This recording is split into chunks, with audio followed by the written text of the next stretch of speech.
नमस्कार विद्यार्थी मित्रांनो, आपल्या सगळ्याचं स्वागत आहे इतिहासासंबंधीच्या या व्हिडिओ सिरीजमधील भाग 2 मध्ये, ज्यामध्ये आपण 1970 नंतरचा जो भारताचा इतिहास आहे याबद्दलची माहिती ही घेणार आहोत. ठीक आहे, तर यामध्ये आपल्याला 1970चा जो दशक आहे या दशकामध्ये कोणत्या महत्त्वपूर्ण घडामोडी घडलेल्या आहेत आणि ह्या घडामोडी थ्रू आपल्या भारतामध्ये कोणत्या स्वरूपांचे बदल घडून आलेले आहेत याबद्दल आपण माहिती या ऑडिओमध्ये घेऊया. ठीक आहे, 1960 नंतरच्या दशकापासून 1970 पर्यंतच्या दशकाची माहिती आपण गेल्या व्हिडिओमध्ये घेतलेली आहे आणि मी तुमच्याकडून नक्कीच अपेक्षा करते की तो व्हिडिओ तुम्ही व्यवस्थितरित्या पाहिला असेल आणि त्यातील मुद्दे सुद्धा शॉर्ट नोट्स स्वरूपात काढून ठेवलेले असतील. तर आता आपण 1970च्या दशकामध्ये कोणकोणत्या महत्त्वपूर्ण घडामोडी घडल्या त्याबद्दलची माहिती घेऊया.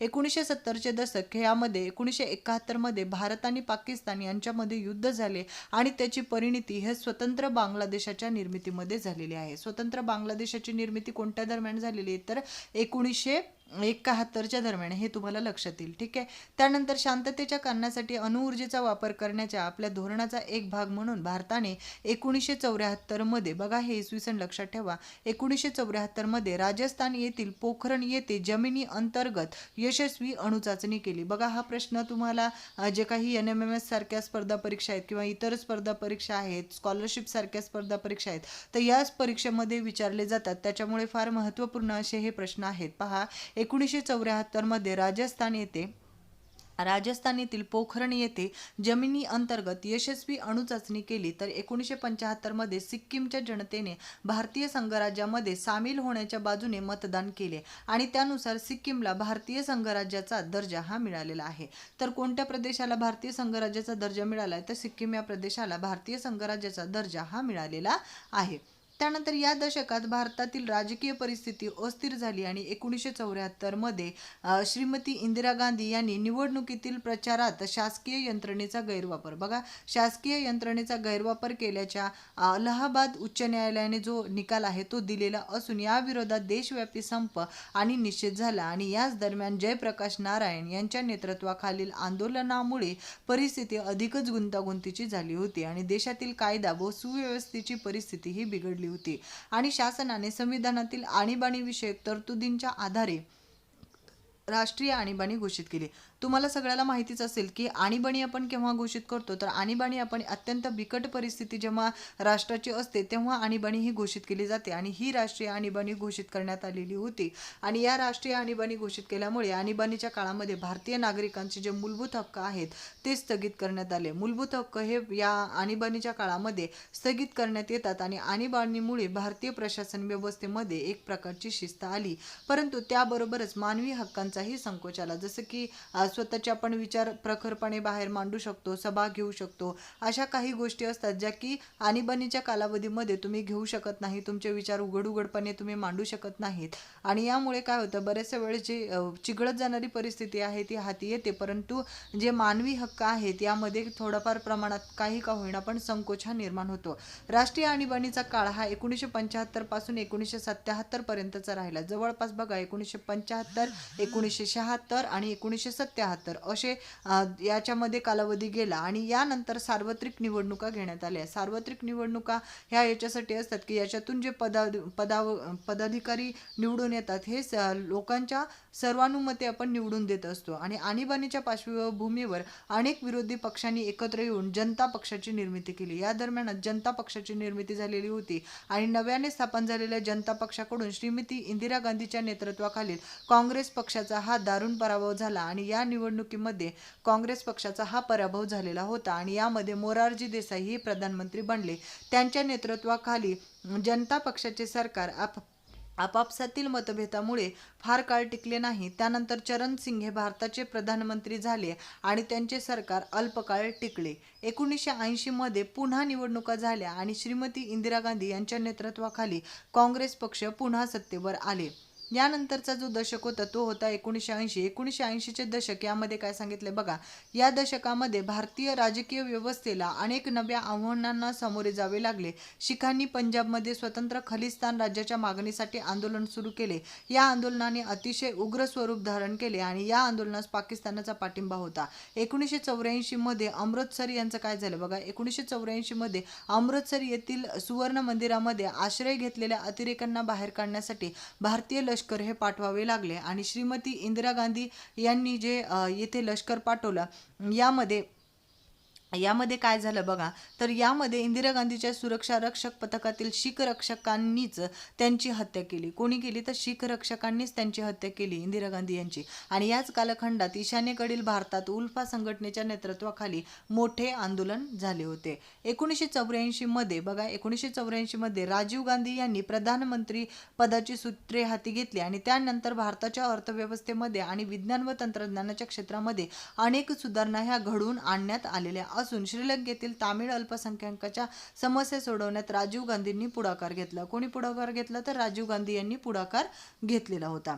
त्यानंतर तमिळ समुदायाला देशांतर्गत स्वायत्तता देऊन एकसंघ श्रीलंकेच्या कल्पनेला त्यांनी पाठिंबा दिला होता, परंतु त्यांच्या संदर्भातील जे प्रयत्न आहेत त्या प्रयत्नांना यश आले नाही आणि संरक्षण सामग्री आणि विशेषतः बोफोर्स कंपनीकडून लांब पल्ल्याच्या तोफा खरेदी संदर्भात झालेल्या भ्रष्टाचार प्रकरणात त्यांच्यावर बरीच टीका झाली आणि राजकीय भ्रष्टाचार हा या काळातील निवडणुकीचा एक महत्त्वपूर्ण मुद्दा बनला आणि या सार्वत्रिक निवडणुकीमध्ये काँग्रेस पक्षाचा पराभव झाला. त्यानंतर विविध पक्ष एकत्र येऊन जनता दलाचे जे विश्वनाथ प्रताप सिंग आहेत ते भारताचे प्रधानमंत्री झाले आणि इतर मागासवर्गीयांचे आरक्षणाचे धोरण हे त्यांचे सर्वात महत्त्वाचे योगदान मानले जाते. त्यांनी काय केलं की इतर मागासवर्गीयांसाठी आरक्षण धोरण हे काढलं, जे की विश्वनाथ प्रताप सिंग यांनी दिलेलं आहे आणि यामध्ये हे यांचं महत्त्वपूर्ण असं योगदान आहे. पक्षातील अंतर्गत वादविवादामुळे ते फार काळ प्रधानमंत्री पदावर राहू शकले नाही आणि 1990 मध्ये चंद्रशेखर भारताचे प्रधानमंत्री बनले. त्यांचेही सरकार अल्पकाळ टिकले आणि 1991 मध्ये निवडणूक प्रचारादरम्यान श्रीलंकेतील लिट्टे जे की LTTE या संघटनेने राजीव गांधीची हत्या केली आणि 1980च्या दशकात शेवटी जम्मू आणि काश्मीरमधील असंतोषाला सुरुवात झाल्याचे दिसले. तेथील अतिरेकी कारवायांनी काश्मीरी पंडितांना तेथून निघून जाण्यास भाग पाडले आणि ही समस्या अधिकच वाढत गेली. तिने आता दहशतवादाचे स्वरूप हे धारण केलेले आहे. तर अशा प्रकारे आपण 1960चे दशक, 1970चे दशक, नंतर 1980 आणि आता 1990चं जे दशक आहे त्याबद्दलची आपल्याला माहिती घ्यायची. ती माहिती आपण याच्या पुढील भागामध्ये. नमस्कार विद्यार्थी मित्रांनो, आपल्या सगळ्याचं स्वागत आहे इतिहासासंबंधीच्या या महत्त्वपूर्ण व्हिडिओ सिरीजमधील पुढील भागामध्ये, ज्यामध्ये आपण 1991 नंतरचे बदल पाहणार आहोत. पहा विद्यार्थी मित्रांनो, जगाच्या आणि भारताच्या इतिहासामधील 1991 हे वर्ष फारच महत्त्वपूर्ण असं ठरणारं वर्ष आहे. ते कसे पाहूया. तर यामध्ये काही महत्त्वपूर्ण अशा बाबी घडलेल्या आहेत, त्या आपल्याला पाहणं गरजेचं आहे आणि त्या बाबींचा आपल्याला अभ्यास करणं गरजेचं आहे. या अनुषंगाने आपण या व्हिडिओमध्ये माहिती घेऊया. पहा, 1991 नंतर महत्त्वपूर्ण जे घटना घडलेल्या आहेत त्याबद्दलचा परिणाम आणि त्या घटनांथ्रू कोणकोणत्या बाबी घडलेल्या आहेत याबद्दलची माहिती आपण घेत आहोत. पहा, 1991 नंतरच्या बदलामध्ये जगाच्या आणि भारताच्या इतिहासामध्ये 1991 हे वर्ष फारच महत्त्वपूर्ण ठरणारं वर्ष ठरलेलं असून यामध्ये सोव्हिएत युनियनच्या सुमारास विघटन झालेलं आहे आणि यामध्ये जगातील शीतयुद्ध हे संपलेलं असून भारतामधील PV नरसिंहराव यांच्या नेतृत्वाखाली शासनाने भारतीय अर्थव्यवस्थेमध्ये अनेक महत्त्वपूर्ण असे बदल घडवून आणले आहेत. याच काळामध्ये अयोध्या येथील जी राम जन्मभूमी आहे या जन्मभूमीचा व बाबरी मशिदीचा जो प्रश्न आहे तो ऐरणीवर आलेला होता. 1996 ते 1999 या कालावधीत काय झाले ते पाहूया. तर 1996 ते 1999 या काळामध्ये भारताच्या लोकसभेत कोणत्याच पक्षाला स्पष्ट स्वरूपाचं बहुमत हे मिळालेलं नाही आणि त्यामुळे अनेक यामुळे काय झालं की कोणत्याही स्वरूपाचं जे मंत्रिमंडळ आहे त्या पक्षाला स्पष्ट असं बहुमत न मिळाल्यामुळे अनेक प्रधानमंत्री या काळामध्ये सत्तेवर आल्याचे दिसतात, ज्यामध्ये अटल बिहारी वाजपेयी, SD देवेगौडा आणि इंद्रकुमार गुजराल यांचा सुद्धा समावेश होतो. अंतिमतः 1999 मध्ये भारतीय जनता पक्षाच्या नेतृत्वाखालील राष्ट्रीय लोकशाही आघाडीचे सरकार सत्तेवर आले आणि अटल बिहारी वाजपेयी हे भारताचे प्रधानमंत्री झाले. तर भारताचे प्रधानमंत्री कोण झाले ते 1999च्या मध्ये, तर भारतीय जनता पक्षाच्या नेतृत्वाखाली जे की राष्ट्रीय लोकशाही आघाडीचे सरकार सत्तेवर आलं आणि यामध्ये अटल बिहारी वाजपेयी हे भारताचे प्रधानमंत्री बनले. तर अटल बिहारी वाजपेयी यांनी पाकिस्तान बरोबर संवाद साधण्याचा प्रयत्न केला, परंतु यामध्ये त्यांना यश आलेलं नाही आणि 1998 मध्ये भारताने आणखी काही अणुचाचण्या करून स्वतःला अण्वस्त्रधारी राष्ट्र म्हणून घोषित केले.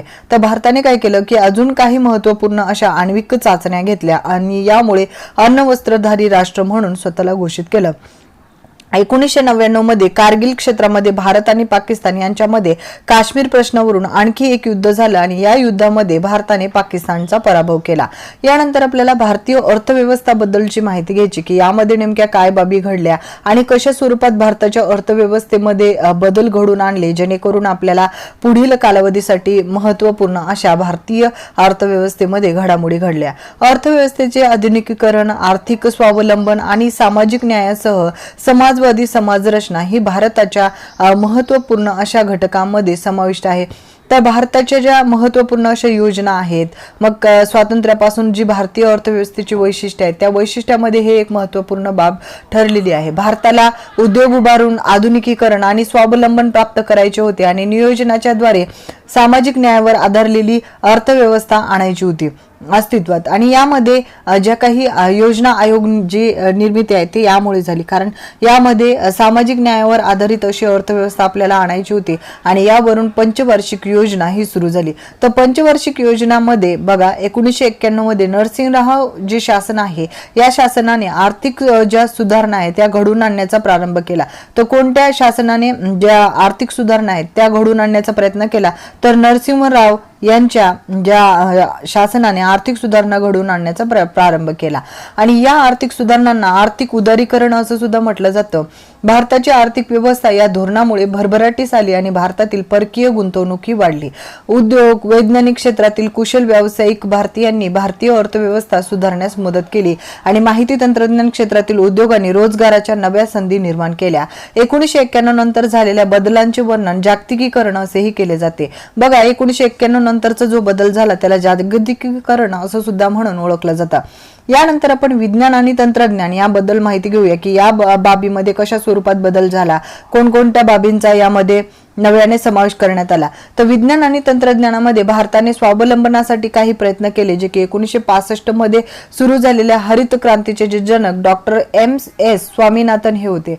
बघा हरित क्रांतीचे जनक कोण होते असं बरेचशा स्पर्धा परीक्षेमध्ये विचारलं जातं, तर हे तुम्हाला माहिती असणं गरजेचं आहे. तर डॉक्टर MS स्वामीनाथन हे हरित क्रांतीचे जनक होते.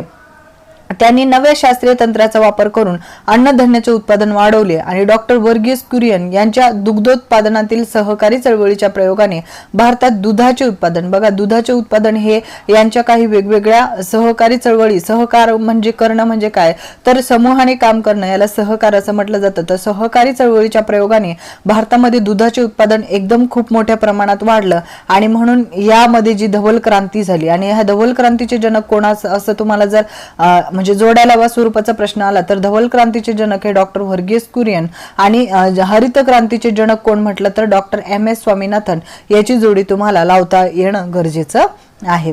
अणुशक्ती आणि अवकाश संशोधनाच्या क्षेत्रामध्ये सुद्धा अत्यंत महत्त्वपूर्ण असं भारताने प्रगती केली. डॉक्टर होमी भाभा यांनी भारतातील अणुशक्ती कार्यक्रमाचा पाया घातला आणि अणुशक्तीचा वापर वीज निर्मिती, औषधे आणि संरक्षण यांसारख्या शांततेच्या कारणासाठी करण्यावर भारताचा भर होता. अवकाश तंत्रज्ञानातही भारताने भरीव कामगिरी केली आहे.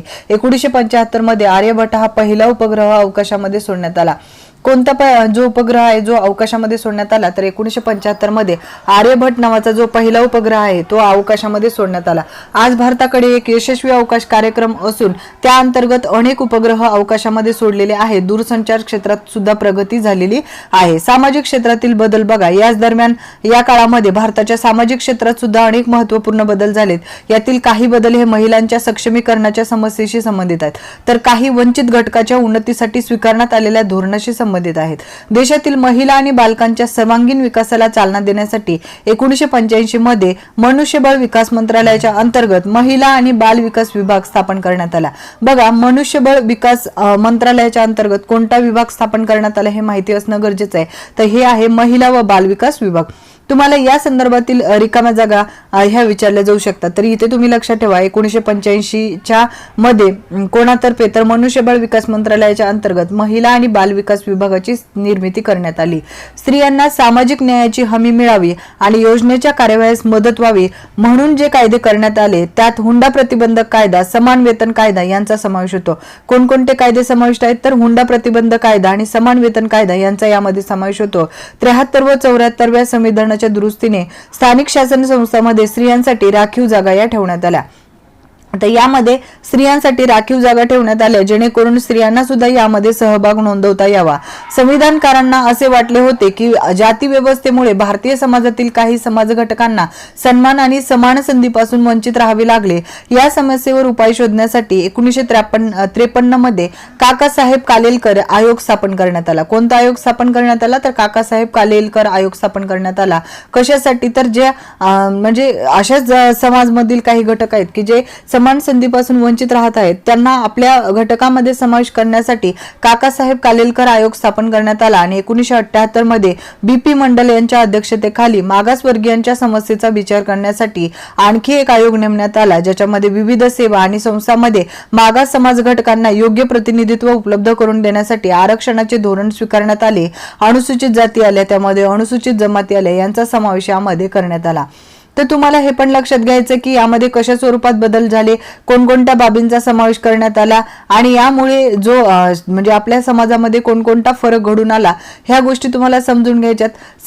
इथे बघा जमातींच्या समाज घटकांना जे काही मागासलेले जमातीत या जमातीतील समाज घटकांना उच्चवर्णीयांची भीती, हिंसा आणि दडपशाही यांच्यापासून मुक्त राहून प्रतिष्ठेने आणि आत्मसन्मानाने जगता यावे म्हणून 1989 साली शासनाने अत्याचार विरोधी अॅट्रॉसिटी कायदा संमत केला. कोणता कायदा संमत केला तर अॅट्रॉसिटी कायदा संमत केला. कशासाठी संमत केला तर ज्या घटकांना, वंचित घटकांना समाजामध्ये उच्चवर्णीयांची भीती न राहता त्यांनी स्वतःचे जे काही हक्क आहेत, कर्तव्य आहेत, जबाबदारी आहेत, हक्क वगैरे याची त्यांना सगळ्याच्या बरोबर म्हणजे समानतेने वापर करता यावा याच्यासाठी हा कायदा लागू करण्यात आला ज्याला आपण अॅट्रॉसिटी कायदा म्हणतो. आणि हा कधी लागू करण्यात आला तर 1989 मध्ये. त्यानंतर आपण जागतिकीकरण या घटकासंबंधीची माहिती घेऊया. जागतिकीकरणाने अर्थकारण, राजकारण, विज्ञान आणि तंत्रज्ञान, समाज आणि संस्कृती अशा सर्व क्षेत्रामध्ये अनेक बदल घडून आले. यातील काही बदलांची चर्चा वरील परिच्छेदामध्ये केली आहे. जागतिक पातळीवर अनेक क्षेत्रामध्ये एक महत्त्वाचा देश म्हणून भारत उदयास आला आहे. G20 आणि ब्रिक्स जे की Brazil, Russia, India, China, south Africa यांसारख्या आंतरराष्ट्रीय संघटनांचा भारत एक महत्त्वाचा सदस्य आहे. ब्रिक्स हे कोणत्या कोणत्या संघटनांचा सदस्य आहे तर Brazil, Russia, India, China, south Africa यांसारख्या आंतरराष्ट्रीय संघटनांचा भारत एक महत्त्वाचा सदस्य देश आहे. दूरसंचार तंत्रज्ञानाच्या क्षेत्रातील एक महत्त्वाची क्रांती भारताने अनुभवली आहे. भ्रमणध्वनी, मोबाईल आणि आंतरजाल सेवा जे की इंटरनेट उपग्रहावर आधारित दूरसंचार सेवा संपूर्ण भारतभर पसरल्या असून राजकीय क्षेत्रातही एक स्थिर लोकशाही कशी यशस्वीरित्या कार्य करीत आहे हे भारताने जगाला दाखवून दिले. तर आपल्या याच्यामध्ये ज्या काही म्हणजे आपण जे काही काम करतो ते लोकशाही तत्वावर करतो आणि यातून ज्या विविध समाज घटकांना, मग महिला असो किंवा दुर्बल घटक असो, यांना समान संधी उपलब्ध करून देण्याच्या दृष्टिकोनातून आपल्या मानवी हक्कांचं सुद्धा उल्लंघन न होऊ देता सगळ्या बाबींचा इक्वली इम्पॉर्टन्स लक्षात घेऊन आपल्या इकडे जी संविधानाची रचना ही केलेली आहे. याचा परिणाम म्हणून भारतीय लोकांच्या आणि विशेषतः युवकांच्या जीवनशैलीमध्ये खूप बदल झालेला आहे आणि हे बदल त्यांच्या आहार विषयक सवयी, पोशाख, भाषा, समजुती यातून आपणास दिसूनच येतील. पुढील पाठामध्ये भारतापुढील काही अंतर्गत आव्हान जे आहेत याबद्दल घटकांचा आपल्याला अभ्यास करायचा आहे जेणेकरून तुम्हाला यामधील उपयुक्त अशी माहिती होईल. आता बघा विद्यार्थी मित्रांनो, तुम्हाला कमेंट बॉक्समध्ये या प्रश्नांची उत्तरे द्यायची जेणेकरून तुमचा अभ्यास कुठपर्यंत आलेला आहे हे तुम्हाला सुद्धा लक्षात येईल आणि यातून आपल्याला अजून किती प्रगती करायला हवी याची माहिती तुम्हाला सुद्धा प्राप्त होईल. पहा, दिलेल्या पर्यायापैकी योग्य पर्याय निवडून विधाने पुन्हा लिहायचेत. याचं उत्तर तुम्हाला कमेंट बॉक्समध्ये द्यायचं आहे. श्रीलंकेमधील तमिळ अल्पसंख्याकाचा प्रश्न सोडवण्यासाठी पुढाकार घेणारे प्रधानमंत्री डॅश डॅश होते. राजीव गांधी, श्रीमती इंदिरा गांधी, HD देवगौडा की PV नरसिंह राव. त्यानंतर दुसरा प्रश्न बघा, भारतीय हरित क्रांतीचे जनक डॅश डॅश होत. डॉक्टर व्हर्गीस कुरियन, डॉक्टर होमी बाबा, डॉक्टर MS स्वामीनाथन की डॉक्टर नॉर्मन बोरलॉग. आता याचं उत्तर सुद्धा तुम्हाला सांगायचंय. पुढील पैकी चुकीची जोडी कोणती इथे ओळखायचंय. इंदिरा गांधी आणीबाणी, राजीव गांधी विज्ञान तंत्रज्ञान सुधारणा. तर यामध्ये योग्य जोडी असेल तर योग्य जोडी म्हणा आणि चुकीची जोडी असेल तर ही चुकीची जोडी असं म्हणा. त्यानंतर इथला तिसरा प्रश्न घ्या, PV नरसिंहराव आर्थिक सुधारणा आणि चंद्रशेखर जे आहेत ते मंडल आयुक्त. तर अशा प्रकारे आपण हे काही महत्त्वपूर्ण प्रश्न घेतले जे की तुम्हाला कमेंट बॉक्समध्ये आन्सर द्यायचा आहे आणि याच्या पुढील भागामध्ये आपण पुढील पाठांचा अभ्यास करूया, ज्याच्यामध्ये भारतापुढील काही अंतर्गत आव्हानांचा आपण डिटेलमध्ये अभ्यास करणार आहोत. हा भाग कसा वाटला हे कमेंट बॉक्समध्ये नक्की कळवा. धन्यवाद.